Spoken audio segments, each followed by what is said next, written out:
of mind, and all five, and we'll explain the legalities of this, accused of contributing directly to the death. This is Justin Smith, Emmett Martin, Desmond Mills Jr., Demetrius Haley, and Tadarius Bean. There are other charges in addition to the most serious charge of murder, aggravated assault, and kidnapping. Murder charges have been issued today for all five Memphis police officers, now relieved of duty, former officers, for the beating death of Tyre Nichols. Those former officers are also now in custody. The people you see on your screen, now in civilian clothing, booked and incarcerated, awaiting what would be a murder trial. They are charged with killing this individual through a knowing state of mind, and all five, and we'll explain the legalities of this, accused of contributing directly to the death. This is Justin Smith, Emmett Martin, Desmond Mills Jr., Demetrius Haley, and Tadarius Bean. There are other charges in addition to the most serious charge of murder, aggravated assault, and kidnapping. This is a case that has roiled Memphis and the rest of the nation, and in some ways, while it involves the tragic death of Tyre Nichols, it is also a case, as we'll explore tonight, that shows how some law enforcement responses to law enforcement killings are changing. He died 3 days after being pulled over for what was something that shouldn't have been a nonviolent violent interaction at all, alleged reckless driving. The DA now revealing more about what was a confrontation where Nichols apparently fled on foot and feared for his life. There was a second confrontation then with this violent beating.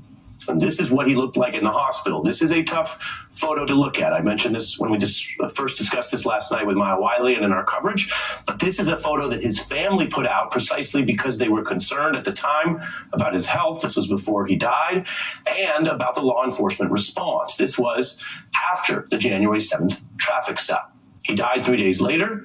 As for the news today and what is the relatively rare charge still across all of America, the rare charge of officers facing accusations of murder, well, here's the DA today. Each of the five individuals played a different role in the incident in question. The actions of all of them resulted in the death of Tyre Nichols, and they are all responsible. All responsible, and all responsible legally. The DA now moving forward with what will be murder trials for five people. Now, the body camera footage and video will be released, they say, tomorrow. There was a kind of an order to this. The charges announced before this video, whatever is on it, and we have information from the family about their view of it before that hits the world and Memphis tomorrow. The Tennessee Bureau of Investigation's director said this today. I'm shocked. I'm sickened by what I saw. And what we've learned through our extensive and thorough investigation. I've seen the video, and as DA Morley stated, you will too. In a word, it's absolutely appalling. Appalling.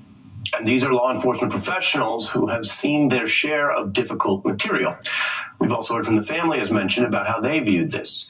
And if you're watching this and noticing that this is different, I will tell you, as a matter of law, precedent, and recent news, it is very different. We're going to get into that tonight. How, in other cases, we have heard over and over from many law enforcement professionals, current and former, and many police unions, that you can't do it like this. That it takes months, sometimes years, to conduct these investigations, that you can't release the video right away. And while there are times that this is potentially complicated, and there are certainly factors that go into any difficult investigation revolving around a death, Memphis is showing that they're doing it differently than they and many other places used to. Now, the Memphis police chief spoke out very starkly about this alleged conduct. Again, we don't have the video yet, but what is now the conduct underlying murder charges. And the police chief was very clear about this intimidating the officers. But we should also note that the chief was not present in this dramatic and important press conference today. She did say about the video which she has viewed that she thought it was, the conduct showed by those ex-officers, heinous, quote, reckless, and, quote, inhumane. Here's what we heard from the family's lawyer.